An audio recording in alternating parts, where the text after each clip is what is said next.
சிவகாமியின் சபதம் அத்தியாயம் 10 கண்கட்டு மாயம்.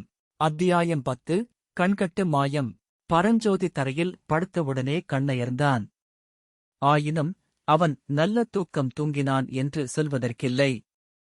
ஏதேதோ பயங்கர துர்க்கனவுகள் தோன்றித் தூக்கத்தைக் கெடுத்தன.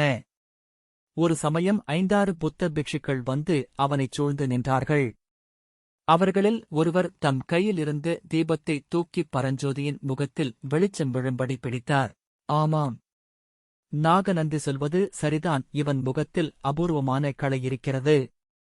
இவன் மகாவீரன் ஆவான், அல்லது மகாத்மா ஆவான் என்று யாரோ ஒருவர் சொன்னது போலிருந்தது. இன்னொரு சமயம் அவனை ஒரு மதயானை துரத்திக் கொண்டு வருகிறது. பரஞ்சோதி சட்டென்று ஒரு பன்னீர் மரத்தின் மேல் ஏறிக்கொள்கிறான்.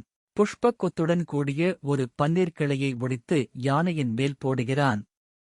அச்சமயம் திடீரென்று குதிரை வீரர்கள் தோன்றி, அடப்பாவி, கோயில் யானையைக் கொன்றுவிட்டாயா என்று கூவிக்கொண்டே தங்கள் கையிலிருந்த வேல்களை அவன் மீது எறிகிறார்கள்.